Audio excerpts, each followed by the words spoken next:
பிரியமானவர்களே, இயேசு கிறிஸ்துவின் நாமத்தில் நான் உங்களை வாழ்த்துகிறேன். ரொம்ப அழகான ஒரு இடம் இல்லை, நீங்கள் பின்னால் பார்க்குறீங்கல்ல, இது தூத்துக்குடி மாவட்டம் மணப்பாடி என்கிற இடத்துல இருக்கிற ஒரு அருமையான இடங்க. அழகான ஒரு கத்தோலிக்க தேவாலயம் இருக்கிறது.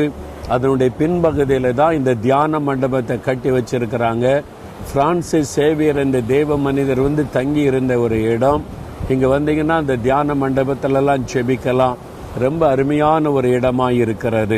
சரி, இந்த நாளில் ஆண்டவர் உங்களுக்கு ஒரு வார்த்தை சொல்லுகிறார்.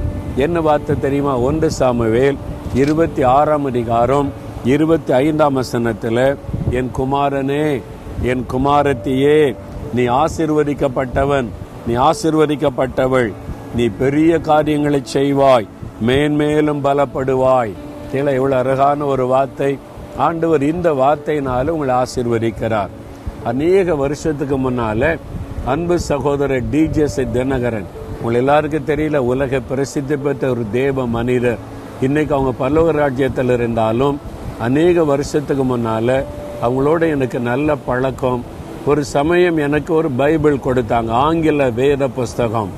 எனக்கு ஏதாவது ஒரு வசனம் எழுதி கொடுங்க அப்படின்னு சொன்னேன். அவங்க அந்த வேத புஸ்தகத்தில் இந்த வசனத்தை தான் எழுதி கொடுத்தாங்க. என் மகனே, நீ ஆசீர்வதிக்கப்பட்டவன், நீ பெரிய காரியங்களை செய்வாய், மேலும் மேலும் பலப்படுவாய் என்பதாக அவங்க எழுதி கொடுத்தாங்க. எனக்கு மறக்கவே முடியாத ஒரு ஆசீர்வாதமான வசனம். ஒரு தேவ மனிதர் மனதார ஆசீர்வதிக்கும் போது அந்த ஆசீர்வாதம் நம்முடைய வாழ்க்கையில உண்டாகும். அதே மாதிரி தான் இன்றைக்கு ஆண்டவர் இயேசுவின் நாமத்தில் நான் உங்களுக்கு சொல்லுகிறேன், என் மகனே, என் மகளே, நீ ஆசீர்வதிக்கப்பட்டவன், நீ ஆசீர்வதிக்கப்பட்டவள், நீ பெரிய காரியத்தை செய்வாய், நீ மேன்மேலும் பலப்படுவாய் என்று இயேசுவின் நாமத்தில் உங்களை ஆசீர்வதிக்கிறேன். அதனால தைரியமா இருங்க, எதை குறித்தும் பயப்படாதங்க. நீங்க மேன்மேலும் ஆசீர்வதிக்கப்படுவீங்க. அதனால சந்தோஷமா ஆண்டவரை துதிங்க.